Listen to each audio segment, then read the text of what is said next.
ਲੋ ਮਿੱਤਰੋ, ਖੁਸ਼ੀਆਂ ਭਰਿਆ ਜਿਹੜਾ ਸਾਥ ਸੀ ਤੇ ਹੁਣ ਥੋੜਾ ਜਿਹਾ ਉਹਦੇ ਵਿੱਚ ਨਾ ਦੁੱਖ ਜਿਹੜਾ ਹੈ ਉਹ ਆ ਰਹੀ ਹੈ, ਜ਼ਬਰਦਸਤੀ ਬੜੀ ਆ ਰਹੀ ਹੈ, ਖਾਹਿਸ਼ਾਂ ਤੇ ਨਹੀਂ ਹਨ। ਤੇ ਉਹ ਹੈ ਜੁਦਾਈ ਦਾ ਲਫ਼ਜ਼ ਹੀ ਉਹ ਬੜਾ ਅਜੀਬ ਹੈ। ਤੇ ਅਸੀਂ ਜੁਦਾ ਨਹੀਂ ਹੋ ਰਹੇ, ਅਸੀਂ ਕੁਝ ਦਿਨਾਂ ਲਈ ਇਹ ਚੜ੍ਹਦੇ ਪੰਜਾਬ ਜਾ ਰਹੇ ਨੇ ਤੇ ਅਸੀਂ ਬਾਕੀ ਕੰਮਾਂ ਤੇ ਲੱਗ ਰਹੇ ਹਾਂ ਤੇ ਫਿਰ ਅਸੀਂ ਛੇਤੀ ਹੀ ਮਿਲਦੇ ਹਾਂ। ਸੋ ਜੁਦਾਈ ਜੇ ਵਿਛੜਾਂਗੇ ਨਹੀਂ ਫਿਰ ਮਿਲਾਂਗੇ ਕਿਵੇਂ? ਜਿਹੜਾ ਜਦੋਂ ਤੱਕ ਥੋੜਾ ਜਿਹਾ ਉਹ ਫੀਲ ਨਹੀਂ ਆਏਗੀ ਨਾ, ਫਿਰ ਮਿਲਣ ਦੀ ਚੈਸ ਵੀ ਨਹੀਂ ਆਉਂਦੀ। ਸੋ ਅਸੀਂ ਦੁਬਾਰਾ ਜਾ ਕੇ ਫਿਰ ਤੁਹਾਨੂੰ ਬੁਲਾਉਣਾ ਹੈ, ਤੁਸੀਂ ਸਾਨੂੰ ਬੁਲਾਉਣਾ ਹੈ ਤੇ ਅਸੀਂ ਮਿਲਦੇ ਰਹਿਣਾ।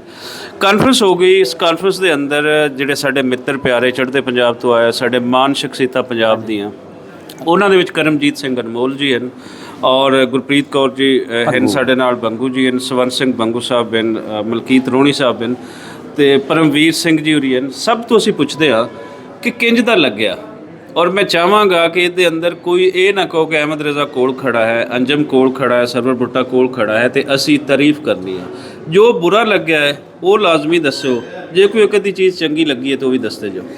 ਦੇਖੋ ਜੀ, ਬੁਰਾ ਤਾਂ ਇਹ ਲੱਗਿਆ ਕਿ ਤੁਸੀਂ ਸੇਵਾ ਬਹੁਤ ਕਰਦੇ ਹੋ, ਖਵਾ ਕੇ ਮੋਟੇ ਕਰਤੇ ਤੇ ਕਹਿ ਰਹੋ ਮੁਹੱਬਤ ਹੈ ਤੁਹਾਡੀ।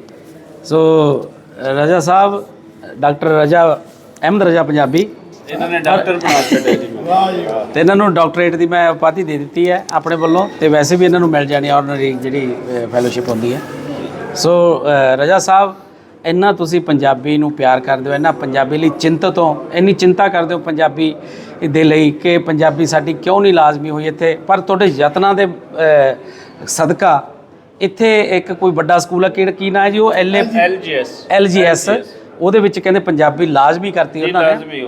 ਤੇ ਬਹੁਤ ਅਸੀਂ ਸਾਰੇ ਵਧਾਈ ਦੇ ਪਾਤਰ ਹਾਂ ਕਿ ਅਸੀਂ ਇਹ ਕਾਨਫਰੰਸ ਕੀਤੀ ਹੈ, ਦੂਜੀ ਕਾਨਫਰੰਸ ਹੈ ਤੇ ਸਕੂਲਾਂ ਵਾਲੇ ਖੁਦ ਬ ਖੁਦ ਪੰਜਾਬੀ ਲਾਗੂ ਕਰ ਰਹੇ ਨੇ। ਔਰ ਬਾਕੀ ਤੁਹਾਡੀ ਮਹਿਮਾਨ ਨਿਵਾਜ਼ੀ ਇੰਨੀ ਕੁ ਮਤਲਬ ਕਮਾਲ ਹੈ ਵੀ ਸਾਨੂੰ ਇੰਨਾ ਪਿਆਰ ਮਿਲਿਆ ਆ ਕੇ ਲਹਿੰਦੇ ਪੰਜਾਬ ਦੇ ਵਿੱਚ।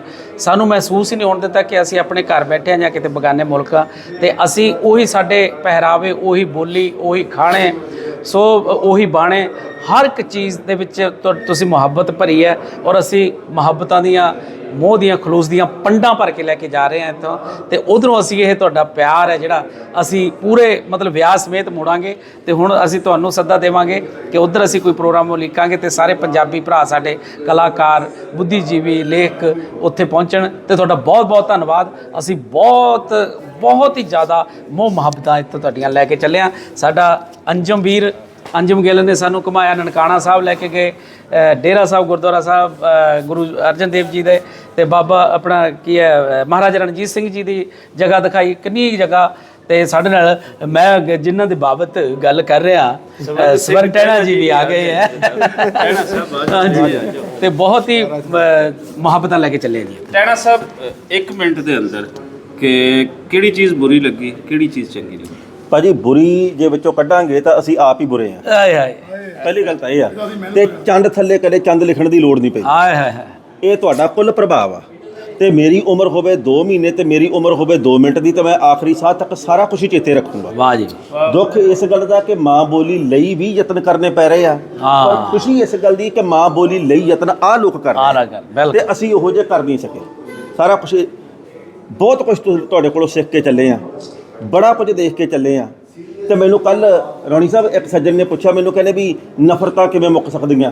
ਮੈਂ ਕਿਹਾ 9 ਵਜੇ ਵਾਲੀਆਂ ਰਾਤ ਦੀਆਂ ਖਬਰਾਂ ਤੁਸੀਂ ਵੀ ਨਾ ਦੇਖਿਆ ਕਰੋ, ਅਸੀਂ ਵੀ ਨਹੀਂ ਵੇਖਦੇ। 50% ਆਪਣਾ ਮਸਲਾ ਹੱਲ ਹੋ ਗਿਆ। ਲੋਕਾਂ ਦੀਆਂ ਮਿਲਣੀਆਂ ਵੇਖਿਆ ਕਰੋ, ਜਿਹੜਾ ਇੱਥੇ ਆਉਂਦਾ ਹੈ ਉਹ ਵੇਖਿਆ ਕਰੋ। ਮਾਤਾ ਜੀ, ਇੱਕ ਧਰਤੀ ਦੇ ਸਾਊ ਪੁੱਤ ਉਹੀ ਹੁੰਦੇ ਨੇ ਜਿਹੜੇ ਉਹਨੂੰ ਪਿਆਰ ਕਰਨ, ਉਹਦੀ ਸੇਵਾ ਕਰਨ। ਆਪਾਂ ਕਹਿੰਦੇ ਆ ਨਾ ਕਿ ਮੈਂ ਆਪਦੀ ਮਾਂ ਦੀ ਸੇਵਾ ਕਰਨੀ ਹੈ, ਤੇ ਮੈਨੂੰ ਲੱਗਦਾ ਕਿ ਸਾਊ ਧੀਆਂ ਪੁੱਤ ਹੀ ਨੇ। ਬਿਲਕੁਲ। ਤੇ ਮੇਰੇ ਵੱਲੋਂ ਢੇਰ ਸਾਰੀਆਂ ਦੁਆਵਾਂ, ਬਹੁਤ ਕੁਝ ਲੈ ਕੇ ਜਾ ਰਹੇ ਹਾਂ ਚੜ੍ਹਦੇ ਪੰਜਾਬ ਵੱਲ। ਜਿਵੇਂ ਕਰਮਜੀਤ ਨੇ ਕਿਹਾ ਕਿ ਅਸੀਂ ਜਲਦੀ ਉਧਰਲੇ ਪੰਜਾਬ ਦੇ ਵਿੱਚ ਇਕੱਠੇ ਹੋਈਏ, ਆਪਾਂ ਮਿਲਦੇ ਹਾਂ ਸਾਰੇ। ਰੱਬ ਰੱਖਾ। ਤੁਸੀਂ ਪਰਮਵੀਰ ਜੀ। ਸਰ, ਬੁਰਾ ਲੱਗਣ ਵਾਲਾ ਤਾਂ ਕਿਹੜੀ ਗੱਲ ਕਹਿਣੀ, ਪਰ ਇੱਕ ਚੀਜ਼ ਮੈਂ ਜਿਹੜੀ ਦਿਲ 'ਚ ਹੈ ਕਿ ਪੰਜਾਬੀ ਕਾਨਫਰੰਸ ਸਪੈਸ਼ਲੀ ਰੱਖਣੀ 3 ਦਿਨ ਦੀ। ਗੁਰੂ ਮਹਾਰਾਜ ਕਰੇ ਉਹ ਸਮਾਂ ਆਵੇ, ਉਹ ਵਕਤ ਆਵੇ ਕਿ ਇੱਕ ਪੰਜਾਬੀ ਹਫ਼ਤਾ ਪੂਰਾ ਆਪਾਂ ਮਨਾਈਏ ਤੇ ਉਹ 'ਚ ਵੱਧ ਤੋਂ ਵੱਧ ਲੋਕ ਇਨਵੋਲਵ ਹੋਣ। ਜਿੱਦਾਂ ਤੁਹਾਡਾ ਹਾਲ ਹੈ ਉਹ ਤੋਂ ਦੁੱਗਣਾ ਤਿੱਗਣਾ 5 ਗੁਣਾ ਤੁਹਾਨੂੰ ਹਾਲ ਕਰਨਾ ਪਵੇ ਤੇ ਫ੍ਰੀ ਐਕਸੈਸ ਹੋਵੇ, ਦੋਨੇ ਪਾਸੇ ਐਕਸਚੇਂਜ ਆਫ ਕਲਚਰ ਹੋਵੇ, ਹੈ ਨਾ ਜੀ, ਤੇ ਬੋਲੀ ਦਾ ਜਿਹੜਾ ਐਕਸਚੇਂਜ ਹੋਵੇ ਤੇ ਵੱਧ ਤੋਂ ਵੱਧ ਪਸਾਰਾ ਹੋਵੇ ਤੇ ਲੋਕ ਮਾਣ ਮਹਿਸੂਸ ਕਰਨ। ਸਭ ਤੋਂ ਜਿਹੜੀ ਕਮੀ ਉੱਥੇ ਆਉਂਦੀ ਆ ਜਦੋਂ ਬੰਦਾ ਆਪਣੇ ਕਲਚਰ ਤੇ, ਜਦੋਂ ਆਪਣੀ ਬੋਲੀ ਤੇ ਆਪਣੀ ਜ਼ੁਬਾਨ ਤੇ ਕੋਈ ਮਾਣ ਨਹੀਂ ਕਰਦਾ। ਤਾਂ ਤੇ ਅਣਖ ਤੇ ਗੈਰਤ ਹੋਣੀ ਆਪਣੀ ਬੋਲੀ ਲਈ ਬੜੀ ਜ਼ਰੂਰੀ ਹੈ, ਤੇ ਉਹ ਤੁਸੀਂ ਰੱਖੀ ਹੈ ਤੇ ਸਾਨੂੰ ਉਸ ਗੱਲ ਦਾ ਮਾਣ ਹੈ। ਤੇ ਤੁਸੀਂ ਐਡੀਆਂ ਜੱਫੀਆਂ, ਇੰਨੇ ਪਿਆਰ, ਜਿਹੜਾ ਪੰਜਾਬੀ ਦੀ ਜੱਫੀ ਸਾਨੂੰ ਪਾਈ ਹੈ, ਤੇ ਅਸੀਂ ਉਹਨੂੰ ਕੰਪਲੀਮੈਂਟ ਕਰਨ ਦੀ ਕੋਸ਼ਿਸ਼ ਕਰਾਂਗੇ ਜਿੰਨਾ ਹੋ ਸਕਿਆ। ਸਰਕਾਰ ਤੋਂ ਜਿੰਨਾ ਹੋ ਸਕਿਆ ਕਿਸੇ ਤਰੀਕੇ ਕਹਿ ਕੇ ਕਿ ਅੰਮ੍ਰਿਤਸਰ ਜਾਂ ਲੁਧਿਆਣੇ ਜਾਂ ਜਲੰਧਰ ਕਿਤੇ ਪੰਜਾਬ 'ਚ ਇਹੋ ਜਿਹਾ ਮੌਕਾ ਉੱਥੇ ਵੀ ਮਨਾਈਏ, ਸਾਰੇ ਤੁਸੀਂ ਆਓ ਤੇ ਗੁਰੂ ਮਹਾਰਾਜ ਸੁੱਖ ਰੱਖੇ। ਆਪਾਂ ਸਾਰੇ ਲੋਕ ਇਦਾਂ ਹੀ ਇੱਕ ਨਾਲ ਐਡ ਕਰਦੇ ਜਾਓ। ਇਹ ਸਾਡੇ ਮੁੰਡੇ ਦੀ ਜਿਹੜੀ ਹੈ ਇੱਥੇ ਸੇਵਾ ਕਿਹਦੀ ਦੀ ਉਹ ਤੇ ਆਉਣ ਹੀ ਲੱਗਿਆ ਸੀ ਜੀ। ਇਹਦੀ ਸੇਵਾ ਬਿਨਾ ਤਾਂ ਮਤਲਬ ਉਦਾਂ ਹੀ ਬਣੀ ਸਰ ਪਤਾ ਨਹੀਂ ਹਿੱਲਿਆ, ਇਹ ਹਿੱਲਣ ਦਿੰਦਾ ਵੀ ਨਹੀਂ। ਅੰਜੁਮ ਗਿੱਲ ਬਹੁਤ ਪਿਆਰਾ ਭਰਾ, ਮੇਰੇ ਹੁਣੇ ਹੰਝੂ ਆ ਗਏ ਸੀ ਇਹਨੂੰ, ਮੈਨੂੰ ਕਹਿੰਦਾ ਭਾਜੀ ਚੱਲੇ ਹੋ, ਮੈਂ ਮਤਲਬ ਉਦਾਂ ਇਮੋਸ਼ਨਲ ਹੋ ਗਿਆ। ਰੋਣ ਲੱਗੇ ਹੋ, ਖਲੋ ਜਾਓ। ਤੇ ਬਹੁਤ ਪਿਆਰਾ ਭਰਾ, ਹਰ ਚੀਜ਼ ਇਹਨੇ ਅਵੇਲੇਬਲ ਕੀਤੀ, ਹਰ ਥਾਂ ਜਿੱਥੇ ਅਸੀਂ ਸੋਚਿਆ ਲੈ ਕੇ ਗਿਆ, ਤੇ ਬਹੁਤ ਨਿੱਘ, ਬਹੁਤ ਪਿਆਰ। ਇਹਦੇ ਘਰੇ ਵੀ ਲੈ ਕੇ ਗਏ, ਸਾਗ ਸੂਗ ਖਵਾਇਆ, ਬੜਾ ਨਜ਼ਾਰਾ ਆਇਆ। ਅੰਜੁਮ ਥੈਂਕ ਯੂ, ਜਿਉਂਦਾ ਵਸਦਾ ਰਹਿ। ਤੇ ਅਸੀਂ ਇੱਕ ਸਰ ਹੋਰ ਛੋਟੀ ਚੀਜ਼, ਤੁਸੀਂ ਮੇਰੇ ਪਿਤਾ ਦੀ ਉਮਰ ਦੇ ਹੋਵੋਗੇ, ਸਾਡੀ ਕੋਈ ਲਗਭਗ ਸੇਮ ਉਮਰ ਹੋਊਗੀ। ਅਸੀਂ ਇਹ ਜ਼ਿੰਮੇਵਾਰੀ ਲੈਂਦੇ ਹਾਂ, ਚਾਹੇ ਆਪਣਾ 20 ਸਾਲ ਦਾ ਫਰਕ ਹੋਵੇ, ਕਿ ਤੁਹਾਡੇ ਤੋਂ ਅਗਲੀ ਪੀੜ੍ਹੀ ਜਾਂ ਅਗਲੀ ਪਨੀਰੀ ਅਸੀਂ ਇਸ ਚੀਜ਼ ਨੂੰ ਕੈਰੀ ਕਰਾਂਗੇ। ਇਹ ਵਾਅਦਾ ਕਰਦੇ ਹਾਂ ਤੁਹਾਡੇ ਨਾਲ ਕਿ ਅਸੀਂ ਅਗਲੀ ਪੀੜ੍ਹੀ ਸਾਂਭ ਕੇ ਇਹ ਵਿਰਾਸਤ ਤੁਹਾਡੀ ਅਸੀਂ ਕੈਰੀ ਕਰਾਂਗੇ ਜੀ ਅੱਗੇ। ਮਹਾਰਾਜ ਤੁਹਾਡੀ ਲੰਮੀ ਉਮਰ ਕਰੇ, ਪਰ ਇਹ ਵਿਰਾਸਤ ਅਸੀਂ ਅੱਗੇ ਲੈ ਕੇ ਜਾਵਾਂਗੇ ਜੀ। ਹਾਂਜੀ, ਭਾਵੁਕ ਵੀ ਆ ਤੇ ਇਹਨਾਂ ਦੀਆਂ ਅੱਖਾਂ ਦੇ ਵਿੱਚੋਂ ਅਥਰੂ ਡਿੱਗਣ ਲੱਗ ਪਏ ਆ, ਤੇ ਅਸੀਂ ਨਨਕਾਣਾ ਸਾਹਿਬ ਦੀ ਮਿੱਟੀ ਲੈ ਕੇ ਚੱਲੇ ਆ ਜੀ। ਅਸੀਂ ਥੋੜੀ ਜਿਹੀ ਮਿੱਟੀ ਲੈ ਕੇ ਚੱਲੇ ਆ, ਇਹ ਵੀ ਤੁਹਾਡਾ ਧੰਨਵਾਦ ਆ।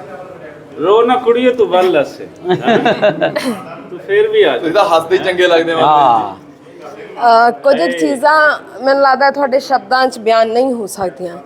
ਸਭ ਤੋਂ ਵੱਡੀ ਗੱਲ ਇਹ ਹੈ ਕਿ ਇੱਕ ਕੁੜੀ ਹੋਣ ਦਾ ਨਾਤੇ ਮੈਂ ਇਹ ਚੀਜ਼ਾਂ ਬਿਆਨ ਕਰਨਾ ਚਾਹੁੰਦੀ ਹਾਂ ਵੀ ਜੋ ਇੱਜ਼ਤ, ਜੋ ਰਿਸਪੈਕਟ, ਜੋ ਪਿਆਰ, ਜੋ ਸਤਿਕਾਰ ਇੱਥੇ ਆ ਕੇ ਮੈਨੂੰ ਮਿਲਿਆ ਹੈ, ਮੈਂ ਸਦਾ ਉਹਦੀ ਰਿਣੀ ਰਹਾਂਗੀ। ਮੈਨੂੰ ਲੱਗਦਾ ਹੈ ਕਿ ਮੇਰਾ ਇੱਥੇ ਆਉਣਾ ਸਫਲਾ ਹੋ ਗਿਆ, ਕਿਉਂਕਿ ਮੇਰੇ ਤੋਂ ਵੱਧ ਭਾਗਾਂ ਵਾਲਾ ਕੌਣ ਹੋਊਗਾ ਕਿ ਮੈਂ ਆਪਦੇ ਬਾਪ ਦੀ ਧਰਤੀ ਵੇਖ ਚੱਲੀ ਹਾਂ, ਜਨਮ ਸਥਾਨ ਵੇਖ ਚੱਲੀ ਹਾਂ, ਉਹਨਾਂ ਦੀ ਚਰਨ ਛੋਹ ਪ੍ਰਾਪਤ ਧਰਤੀ ਵੀ ਜਿਹਨਾਂ ਗਲੀਆਂ ਦੇ ਵਿੱਚ ਉਹ ਖੇਡਦੇ ਹੋਣਗੇ, ਉਹਨਾਂ ਗਲੀਆਂ ਨੂੰ ਵੇਖ ਚੱਲੀ ਹਾਂ। ਇਸ ਤੋਂ ਵੱਡੀ ਚੀਜ਼ ਮੇਰੇ ਲਈ ਕੋਈ ਨਹੀਂ ਹੋ ਸਕਦੀ। ਮੈਨੂੰ ਹਾਲੇ ਵੀ ਕੁਝ ਚੀਜ਼ਾਂ ਨਾ ਤੁਹਾਡੇ ਜ਼ਿਹਨ 'ਚ ਸਦਾ ਲਈ ਘਰ ਕਰ ਜਾਂਦੀਆਂ ਨੇ। ਜਿਸ ਵੇਲੇ ਆਰਿਫ ਲੋਹਾਰ ਹੋਰਾਂ ਨੇ ਸਟੇਜ ਦੇ ਉੱਪਰ ਮੈਨੂੰ ਚਾਦਰ ਦਿੱਤੀ, ਤਾਂ ਉਹ ਇੱਜ਼ਤ ਤੁਸੀਂ ਬਿਆਨ ਨਹੀਂ ਕਰ ਸਕਦੇ। ਤੇ ਉਸ ਤੋਂ ਬਾਅਦ ਵਿੱਚ ਮੈਂ ਇੱਥੇ ਆਈ ਹਾਂ ਤਾਂ ਸਾਈਂ ਜ਼ਹੂਰ ਹੋਰੀ ਬਾਹਰ ਖੜੇ ਸੀ, ਉਹਨਾਂ ਨੇ ਆਪਣੇ ਗਲ 'ਚੋਂ ਪਰਨਾ ਲਾ ਕੇ ਤੇ ਮੇਰੇ ਗਲੇ 'ਚ ਪਾ ਦਿੱਤਾ। ਤੇ ਇਸ ਤੋਂ ਵੱਡੀ ਇੱਜ਼ਤ ਹੋਰ ਕੀ ਹੋ ਸਕਦੀ ਹੈ। ਅਸੀਂ ਨਨਕਾਣਾ ਸਾਹਿਬ ਗਏ ਤੇ ਉੱਥੇ ਇੱਕ ਪਰਿਵਾਰ ਸਾਨੂੰ ਮਿਲਿਆ, ਉਹ ਇੱਕ ਔਰਤ ਆਪਣੇ ਮਾਤਾ ਜੀ ਦੇ ਨਾਲ ਉੱਥੇ ਆਈ ਹੋਈ ਸੀ, ਜਿਹੜੇ ਕਿ ਆਪਣੇ ਪਰਿਵਾਰ ਨੂੰ ਲੱਭ ਰਹੇ ਸੀ। ਤੇ ਜਦੋਂ ਉਹਨਾਂ ਨੇ ਮੈਨੂੰ ਵੇਖਿਆ ਤਾਂ ਮੈਨੂੰ ਗਲ ਲਾ ਕੇ ਪਤਾ ਨਹੀਂ ਕਿਉਂ ਰੋਣ ਲੱਗ ਗਏ। ਹਾਲਾਂਕਿ ਸਾਡਾ ਕੋਈ ਖੂਨ ਦਾ ਰਿਸ਼ਤਾ ਨਹੀਂ ਸੀ, ਪਰ ਅਹਿਸਾਸਾਂ ਦਾ, ਜਜ਼ਬਾਤਾਂ ਦਾ ਰਿਸ਼ਤਾ ਸੀ, ਹੈ ਨਾ। ਤੇ ਜਦੋਂ ਉਹਨਾਂ ਨੇ ਮੈਨੂੰ ਗਲ ਲਾਇਆ ਤੇ ਮੈਨੂੰ ਕਹਿੰਦੇ ਮੈਂ ਤੈਨੂੰ ਕੋਈ ਨਾ ਕੋਈ ਨਿਸ਼ਾਨੀ ਜ਼ਰੂਰ ਦੇਣੀ ਹੈ। ਤੇ ਉਹਨਾਂ ਦੇ ਹੱਥ ਦੇ ਵਿੱਚ ਇੱਕ ਮੁੰਦਰੀ ਪਾਈ ਹੋਈ ਸੀ, ਉਹਨਾਂ ਨੇ ਲਾ ਕੇ ਮੇਰੀ ਉਂਗਲ 'ਚ ਪਾ ਦਿੱਤੀ। ਫਿਰ ਅਸੀਂ ਇੱਥੇ ਜਿਸ ਦਿਨ ਆਏ ਆ ਤੇ ਇੱਥੇ ਸਾਨੂੰ ਸ਼ਮਾਇਲਾ, ਜੇ ਮੈਂ ਨਾਮ ਨਹੀਂ ਗਲਤ ਲੈ ਰਹੀ ਤਾਂ ਜੀ, ਉਹ ਇੱਥੇ ਮਿਲੇ ਤੇ ਉਹ ਮੇਰੇ ਗਲ ਲੱਗ ਕੇ ਫੁੱਟ ਕੇ ਰੋਈ। ਤੇ ਉਹਨੇ ਮੈਨੂੰ ਇੱਕੋ ਗੱਲ ਕਹੀ ਵੀ ਜਾ ਕੇ ਉਸ ਧਰਤੀ ਨੂੰ ਮੇਰਾ ਸਲਾਮ ਕਹੀਂ। ਇਸ ਤੋਂ ਵੱਧ ਮੈਨੂੰ ਲੱਗਦਾ ਜਜ਼ਬਾਤੀ ਗੱਲਾਂ, ਇਸ ਤੋਂ ਵੱਧ ਪਿਆਰ, ਮੁਹੱਬਤ, ਸਤਿਕਾਰ ਹੋਰ ਤੁਹਾਨੂੰ, ਠੀਕ ਹੈ ਦੁਨੀਆ 'ਚ ਲੋਕ ਬਹੁਤ ਥਾਵਾਂ ਤੇ ਤੁਹਾਨੂੰ ਪਿਆਰ ਕਰਦੇ ਨੇ, ਰਿਸਪੈਕਟ ਦਿੰਦੇ ਨੇ, ਪਰ ਆਹ ਇੱਕ ਜਿਹੜੀ ਆਪਣਿਆਂ ਵਾਲੀ ਖਿੱਚ ਹੁੰਦੀ ਹੈ ਨਾ, ਵੀ ਜਿਹੜੀ ਉਹ ਧਰਤੀ ਤੁਹਾਨੂੰ ਖਿੱਚਦੀ ਹੈ, ਮੁਹੱਬਤ ਖਿੱਚਦੀ ਹੈ, ਇਹ ਸੱਚੀ ਜ਼ਮਾਨੇ ਤੋਂ ਪਰੇ ਹੈ। ਬਹੁਤ ਬਹੁਤ ਸ਼ੁਕਰੀਆ ਤੁਹਾਡਾ।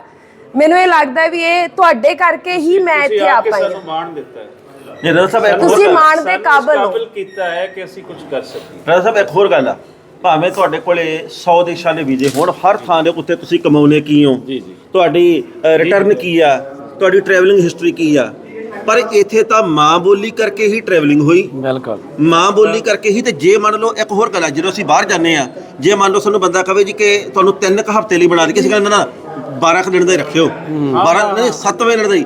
ਅੱਜ ਸਾਨੂੰ ਇਹ ਲੱਗਦਾ ਵੀ ਸਾਡਾ ਵੀਜ਼ਾ ਜੇ 15 ਦਿਨ ਦਾ ਹੁੰਦਾ, ਅਸੀਂ 15 ਦਿਨ ਲਾਉਣੇ ਸੀ, ਸਾਡਾ 7 ਦਿਨ ਦਾ, ਇਸ ਕਰਕੇ 7ਵੇਂ ਦਿਨ ਚੱਲੇ ਭਾਵੁਕ ਹੋ ਕੇ। ਜੇ ਮਹੀਨੇ ਦਾ ਹੁੰਦਾ ਮੈਂ ਦਾਅਵੇ ਨਾਲ ਕਹਿੰਦਾ ਵੀ 28 ਦਿਨ ਲਾਉਣੇ ਸੀ। ਬਿਲਕੁਲ, ਇਹ ਤੁਹਾਡਾ ਪਿਆਰ, ਤੁਹਾਡੀ ਖਿੱਚ ਹੈ। ਅਸੀਂ ਜੀ ਪੂਰੀ ਕੋਸ਼ਿਸ਼ ਕਰਾਂਗੇ ਕਿ ਅਗਲਾ ਵੀਜ਼ਾ ਤੁਹਾਡਾ ਜੇ ਵੱਧ ਨਾ ਲੱਗੇ, ਮਹੀਨੇ ਦਾ ਲੱਗੇ ਤਾਂ 15 ਦਿਨ ਦਾ ਲਾਜ਼ਮੀ ਲੱਗੇ। ਮਿਹਰਬਾਨੀ ਬਰਾ ਜੀ। ਮੁੜ ਕਿਵੇਂ ਦਾ ਲੱਗਿਆ? ਬਹੁਤ ਬਹੁਤ ਮਿਹਰਬਾਨੀ ਜੀ, ਬਹੁਤ ਸ਼ੁਕਰੀਆ ਤੁਹਾਡਾ, ਬਹੁਤ ਮੁਹੱਬਤਾਂ। ਤੁਸੀਂ ਜਿੰਨਾ ਸਤਿਕਾਰ, ਜਿੰਨੀਆਂ ਮੋਹ ਮੁਹੱਬਤਾਂ ਦਿੱਤੀਆਂ ਇਸ ਧਰਤੀ ਦੇ ਉੱਤੇ। ਅਸੀਂ ਸੁਣਿਆ ਕਰਦੇ ਸੀ ਇੱਥੇ ਆਉਣ ਤੋਂ ਪਹਿਲਾਂ, ਕਿਉਂਕਿ ਪਹਿਲੀ ਵਾਰ ਆਏ ਹਾਂ, ਕਿ ਜਦੋਂ ਤੁਸੀਂ ਲਾਹੌਰ ਜਾਓਗੇ ਨਾ ਕਿਸੇ ਨੂੰ ਪੁੱਛਣਾ ਕਿ ਕਿੰਨੇ ਪੈਸੇ ਕੋਲ ਲੈ ਕੇ ਜਾਈਏ, ਕੀ ਸਮਾਨ ਲੈ ਕੇ ਜਾਈਏ, ਕਹਿੰਦੇ ਕੁਝ ਨਹੀਂ ਲੈ ਕੇ ਜਾਣਾ, ਆਪਣਾ ਆਪ ਲੈ ਕੇ ਜਾਓ। ਉਹ ਲਾਹੌਰ ਦੀ ਧਰਤੀ ਹੈ, ਤੁਹਾਨੂੰ ਲੋਕਾਂ ਨੇ ਅੱਖਾਂ 'ਚ ਚੱਕ ਲੈਣਾ, ਹੱਥਾਂ 'ਤੇ ਨਹੀਂ, ਅੱਖਾਂ 'ਤੇ ਚੱਕ ਲੈਣਾ। ਇਹ ਸੁਣਦੇ ਹੁੰਦੇ ਸੀ, ਸਾਨੂੰ ਬੜੀ ਸੁਣਨ 'ਚ ਹੋਰ ਤਰ੍ਹਾਂ ਲੱਗਦੀ ਸੀ ਗੱਲ, ਪਰ ਜਦੋਂ ਆਪ ਇਸ ਪਾਸੇ ਆਏ ਤਾਂ ਉਦੋਂ ਮਹਿਸੂਸ ਹੋਇਆ, ਸੱਚੀ ਲੱਗਿਆ ਕਿ ਸੱਚੀ ਇਹ ਲੋਕ ਨੇ ਸਤਿਯੁਗੀ ਲੋਕ ਨੇ। ਕਿਉਂਕਿ ਅੱਜ ਦੇ ਜ਼ਮਾਨੇ ਦੇ ਵਿੱਚ ਜਿੱਥੇ ਚਾਰੇ ਪਾਸੇ ਨਸ ਭੱਜ ਪਈ ਹੋਈ ਹੈ, ਬੰਦਾ ਪਿੱਛੇ ਨਹੀਂ ਮੁੜ ਕੇ ਦੇਖ ਰਿਹਾ, ਅੱਗੇ ਨੱਸਿਆ ਜਾ ਰਿਹਾ, ਪਤਾ ਨਹੀਂ ਕਿਹੜੀ ਦੌੜ ਸ਼ਾਮਲ ਹੋਇਆ। ਉਹੋ ਜਿਹੀਆਂ ਦੌੜਾਂ ਵਿੱਚ ਸਭ ਤੋਂ ਕੀਮਤੀ ਚੀਜ਼ ਜਿਹੜੀ ਹੈ ਅੱਜ ਦੇ ਸਮੇਂ ਦੀ, ਉਹ ਸਾਡੇ ਕੋਲ ਸਮਾਂ ਇਨਸਾਨ ਕੋਲ ਹੈ ਨਹੀਂ। ਆਪਣੇ ਬਾਇਓਲੋਜੀਕਲ ਜਿਹੜੇ ਰਿਸ਼ਤੇ ਨੇ, ਤੁਹਾਡੇ ਘਰ ਦੇ ਰਿਸ਼ਤੇ ਨੇ, ਉਹਨਾਂ ਰਿਸ਼ਤਿਆਂ ਨੂੰ ਦੇਣ ਲਈ ਸਮਾਂ ਹੈ ਨਹੀਂ। ਤੇ ਤੁਸੀਂ ਉਹ ਲੋਕ ਹੋ ਜਿਨ੍ਹਾਂ ਨੇ ਜਿੱਦਣ ਤੋਂ ਅਸੀਂ ਆਏ ਹਾਂ, ਸਾਡੇ ਆਉਣ ਤੋਂ ਵੀ 2 ਮਹੀਨੇ ਪਹਿਲਾਂ ਘਰ-ਬਾਰ ਛੱਡ ਕੇ ਇੱਥੇ ਡੇਰੇ ਲਾ ਲਏ ਇਸ ਪੰਜਾਬੀ ਕਾਨਫਰੰਸ ਦੇ ਲਈ। ਸੋ ਤੁਹਾਡਾ ਮਾਂ ਬੋਲੀ ਲਈ ਪਿਆਰ, ਇਸ ਤੋਂ ਵੱਡਾ ਕੀ ਉਦਾਹਰਨ ਹੋ ਸਕਦੀ ਹੈ ਕਿ ਕਿਸੇ ਬੰਦੇ ਨੇ ਆਪਣੇ ਨਾਂ ਦੇ ਮਗਰੀ ਪੰਜਾਬੀ ਲਾ ਲਿਆ ਯਾਰ। ਵਾਹ ਜੀ ਵਾਹ। ਉਹ ਕਹਿੰਦਾ ਤੁਸੀਂ ਕਰ ਲਓ, ਮੇਰਾ ਜਿਹੜਾ ਕੁਝ ਕਰਨਾ, ਮੈਂ ਤਾਂ ਪੰਜਾਬੀ ਹਾਂ ਤੇ ਪੰਜਾਬੀ ਬੋਲੂੰਗਾ, ਪੰਜਾਬੀ ਲਿਖੂੰਗਾ, ਪੰਜਾਬੀ ਗਾਊਂਗਾ ਤੇ ਪੰਜਾਬੀ ਦਾ ਪ੍ਰਚਾਰ ਕਰੂੰਗਾ। ਸੋ ਰਜਾ ਸਾਹਿਬ, ਡਾਕਟਰ ਬਹੁਤ ਅਹਿਮਦ ਰਜਾ ਬਹੁਤ ਪੰਜਾਬੀ। ਅਜੇ ਤਾਂ ਸਾਡੀ ਇੰਡਸਟਰੀ ਚੋਂ ਇੱਕੋ ਸਾਡਾ ਪ੍ਰਧਾਨ ਸਾਡੇ ਨਾਲ ਆਇਆ, ਉਹ ਤੁਹਾਨੂੰ ਪਹਿਲੀ ਵਾਰ ਡਾਕਟਰ ਬਣਾ ਚੱਲਿਆ। ਜੇ ਕਿਤੇ 5-7 ਇਕੱਠੇ ਹੋ ਕੇ ਆ ਜਾਂਦੇ, ਤੁਹਾਨੂੰ ਅਸੀਂ ਵਜ਼ੀਰ ਆਜ਼ਮ ਐਲਾਨ ਕਰਕੇ ਜਾਣਾ ਸੀ ਵੀ ਅਸੀਂ ਕਹਿੰਦੇ ਸੀ ਸਾਡਾ ਆਪਣਾ ਪੰਜਾਬੀ ਦਾ ਵਜ਼ੀਰ ਆਜ਼ਮ ਹੈ। ਫਿਰ ਅਸੀਂ ਇੰਜ ਕਰਦੇ ਹਾਂ ਜੀ ਕਿ ਬਾਕੀ ਸਿਆਸਤਾਂ ਨੂੰ ਛੱਡ ਕੇ ਤੇ ਤੁਹਾਨੂੰ ਬੁਲਾਉਣ ਤੇ ਸੋਚਦੇ ਹਾਂ। ਸਰ ਅਸੀਂ ਕਹਿੰਦੇ ਵੀ ਅਸੀਂ ਸਾਡਾ ਆਪਣਾ ਪੰਜਾਬੀ ਦਾ ਵਜ਼ੀਰ ਆਜ਼ਮ ਸਾਡੇ ਕੋਲ ਲਾਹੌਰ 'ਚ ਬੈਠਾ ਹੈ। ਅਸੀਂ ਇਹ ਕਹਿੰਦੇ ਸਾਨੂੰ ਹੋਣਾ ਵੀ ਇਹ ਚਾਹੀਦਾ ਸੀ, ਸਾਡੇ ਆਪਣੇ ਪੰਜਾਬੀ ਦੇ ਅੰਦਰ ਸਾਰਾ ਕੁਝ ਹੈ ਜੀ, ਸਾਡੇ ਆਪਣਾ ਵੀ ਹੋਣਾ ਚਾਹੀਦਾ ਸਰ। ਮਿਹਰਬਾਨੀ। ਸੋ ਜੀ ਤੁਹਾਡੇ ਆਉਣ ਦਾ ਕਰਕੇ ਸਾਰਾ ਕੁਝ ਹੈ, ਇਹ ਸਾਰੇ ਜਿਤਨੇ ਅਰੇਂਜਮੈਂਟਸ ਹਨ, ਜੋ ਕੁਝ ਇੱਕ ਆਹ ਹੋਇਆ। ਗੱਲ ਕਹਿਣਾ ਸਾਹਿਬ ਬੜੀ ਕਮਾਲ ਦੀ ਹੈ ਬੰਦੇ ਦੀਆਂ। ਮੈਂ ਨਾ ਉਸ ਦਿਨ ਦਾ ਕੋਈ ਜੇ 2 ਲਫ਼ਜ਼ ਬੋਲਦੀ ਹੈ ਤਾਂ 5 ਲਫ਼ਜ਼ ਕਹਿੰਦਾ ਤੁਹਾਡੇ ਕਰਕੇ ਹੀ ਹੈ ਸਾਰਾ ਕੁਝ। ਹਾਂ ਤਾਂ ਦੇਖੋ ਨਾ ਜੀ, ਸਬਬ ਤੁਸੀਂ ਬਣਾਇਆ ਤਾਂ ਅਸੀਂ ਪਹੁੰਚੇ ਹਾਂ। ਰੋਣੀ ਇਹ ਸਬਬ ਨਹੀਂ ਸਾਹਿਬ, ਬਣਦਾ, ਮੌਕਾ ਮਿਲ ਹੀ ਨਾ ਬਣਦਾ ਸੀ ਕਿ ਪਹੁੰਚਦੇ। ਬਸ ਮੈਂ ਇਹੀ ਕਵਾਂਗਾ ਕਿ ਜਿਨ੍ਹਾਂ ਲਈ ਕਰਦਾ ਹੈ ਉਹ ਹੋਣ ਤੇ ਫਿਰ ਬੰਦਾ ਕਰ ਪਾਉਂਦਾ ਹੈ। ਕੋਈ ਰਸਤਾ ਲੱਭੇ ਤੇ ਕੋਈ ਚਿਹਰੇ ਨਜ਼ਰ ਆਉਣ ਤੇ, ਜੇ ਕੁਛ ਅੱਗੇ ਕੰਧ ਹੋਵੇ ਤੇ ਫਿਰ ਬੰਦਾ ਕੀ ਕਰੇਗਾ ਟੱਕਰਾਂ ਮਾਰਨ ਤੇ। ਬਿਲਕੁਲ। ਸੋ ਲੈਂਦੇ ਪੰਜਾਬ ਵਾਲਿਓ, ਕੰਧ ਨਾ ਬਣੋ, ਤੁਸੀਂ ਵੀ ਉਹ ਇਨਸਾਨ ਬਣੋ, ਬੋਲਦੇ ਇਨਸਾਨ। ਪੰਜਾਬੀ ਦੀ ਖਾਤਰ ਬੋਲੋ, ਪੰਜਾਬ ਦੀ ਖਾਤਰ ਬੋਲੋ। ਔਰ ਜਦੋਂ ਤੁਸੀਂ ਇਹਦੀ ਖਾਤਰ ਬੋਲੋਗੇ ਤੇ ਬੁਨਿਆਦੀ ਤੌਰ ਤੇ ਆਪਣੇ ਆਪ ਲਈ ਬੋਲ ਰਹੇ ਹੋ। ਚਲੋ 47 ਤੋਂ ਬਾਅਦ 2024 ਚ ਖੜੇ ਆ।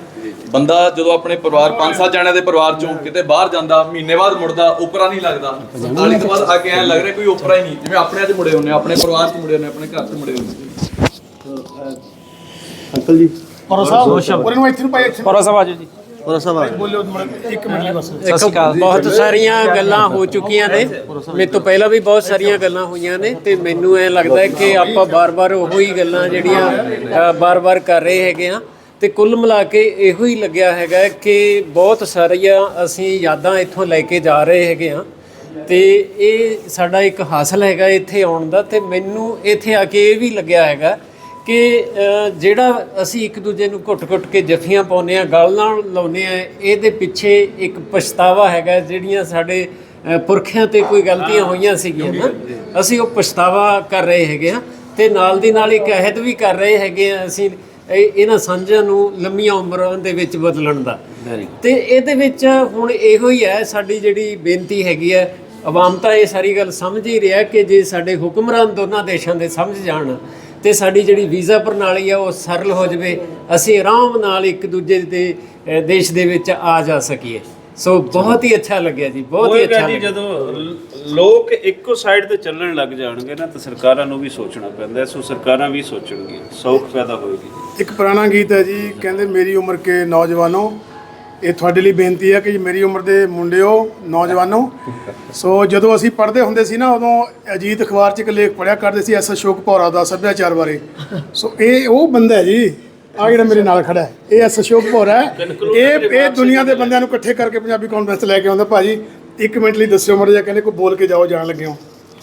ਚਲੋ ਪਹਿਲਾਂ ਤੇ ਤੁਹਾਡਾ ਵੀ ਸਾਰਿਆਂ ਦਾ ਬਹੁਤ ਸਤਿਕਾਰ ਹੈ। ਸਵੇਰ ਦਾ ਟਾਈਮ ਹੈ, ਸ਼ੁਭ ਸਵੇਰ ਸਾਰਿਆਂ ਨੂੰ। ਜ਼ਿੰਦਗੀ 'ਚ 2 ਤਰ੍ਹਾਂ ਦੇ ਬੰਦੇ ਨੇ। ਕੁਛ ਲੋਕ ਐਸੇ ਨੇ ਜਿਨ੍ਹਾਂ ਦੇ ਫੀਤੇ ਬਹੁਤ ਵੱਡੇ ਹੁੰਦੇ ਨੇ, ਤੇ ਕੁਛ ਐਸੇ ਲੋਕ ਨੇ ਜਿਨ੍ਹਾਂ ਨੇ ਮਿਣਤੀ ਗਿਣਤੀ ਸਿਰਫ ਉਂਗਲਾਂ ਜਾਂ ਗਿੱਠਾਂ ਨਾਲ ਕਰਨੀ ਹੁੰਦੀ ਹੈ। ਉਹਨਾਂ ਦਾ ਆਪਾਂ ਜਵਾਬ ਦੇ ਨਹੀਂ ਹੁੰਦੇ, ਆਲੋਚਕਾਂ ਨੇ ਆਲੋਚਨਾ ਹੀ ਕਰਨੀ ਹੁੰਦੀ ਹੈ। ਪਰ ਮੈਂ ਕਾਫੀ ਵਿਸ਼ਵ 'ਚ 15 ਤੋਂ ਵੱਧ ਕਾਨਫਰੰਸਾਂ ਅਟੈਂਡ ਕੀਤੀਆਂ, ਪਰ ਇਸ ਕਾਨਫਰੰਸ ਦਾ ਜਿਹੜਾ ਰੰਗ ਸੀ, ਇਸ ਕਾਨਫਰੰਸ ਦੀ ਸਫਲਤਾ ਸੀ, ਜਾਂ ਸਾਰਾ ਕੁਝ ਵੱਖਰਾਪਣ ਸੀ, ਸ਼ਾਇਦ ਆਪਣੀ ਜ਼ਿੰਦਗੀ 'ਚ ਪਹਿਲੀ ਵਾਰ ਵੇਖਿਆ। ਤੇ ਇਹਦਾ ਸਿਹਰਾ ਰਾਜਾ ਸਾਡਾ ਭਰਾ ਆ ਛੋਟਾ, ਤੇ ਅਹਿਮਦ ਰਜਾ ਪੰਜਾਬੀ, ਤੇ ਇਹਨਾਂ ਨੂੰ ਮੁਬਾਰਕਾਂ, ਇਹਨਾਂ ਦੀ ਉਮਰ ਲੰਬੀ ਹੋਵੇ। ਤੇ ਜੋ ਵੀ ਜਿੱਦਾਂ ਕਰਮਜੀਤ ਹੁਣੀ ਤੁਸੀਂ ਸਾਰੇ ਹੀ ਆਏ ਹੋ, ਸਾਡੀ ਭੈਣ ਵੱਡੀ ਪੱਗੂ ਜੀ ਤੇ ਰੌਣੀ ਸਾਹਿਬ, ਤੇ ਆਪਾਂ ਸਾਰਿਆਂ ਨੇ ਰਲ ਮਿਲ ਕੇ ਇਸ ਕਾਨਫਰੰਸ ਦਾ ਕੱਦ ਹੋਰ ਉੱਚਾ ਕਰਨ ਦੀ ਕੋਸ਼ਿਸ਼ ਕੀਤੀ ਆ। ਮੇਰੀ ਡਿਊਟੀ ਅਜੀਤ ਵੱਲੋਂ ਸੀ, ਮੈਂ ਜਿੰਨੀ ਵੀ ਹੋਈ ਅਸੀਂ ਫਰੰਟ ਪੇਜ ਤੇ ਜਿੰਨਾ ਵੀ ਮੈਕਸਿਮਮ ਕਰ ਸਕਦਾ ਇਸ ਕਾਨਫਰੰਸ ਲਈ ਉਹ ਕੀਤਾ। ਤੇ ਮੈਂ ਰਾਜਾ ਜੀ ਵੱਲੋਂ ਸਾਰਿਆਂ ਦਾ ਧੰਨਵਾਦ ਕਰਦਾ, ਆਪਣੇ ਵੱਲੋਂ ਧੰਨਵਾਦ ਕਰਦਾ। ਮੈਂ ਉਹਨਾਂ 'ਚੋਂ ਆ ਜਿਨ੍ਹਾਂ ਨੇ ਰਜਾ ਨਾਲ ਕੱਲ੍ਹ ਨੂੰ ਸਾਰਾ ਕੁਝ ਨਿਬੇੜ ਕੇ ਜਾਣਾ, ਸੋ ਇਸ ਕਰਕੇ ਮੈਂ ਅੱਜ ਜਾਣਾ ਸੀ, ਮੈਂ ਕੱਲ੍ਹ ਨੂੰ ਜਾਣਾ। ਬਹੁਤ ਮਿਹਰਬਾਨੀ, ਥੈਂਕ ਯੂ।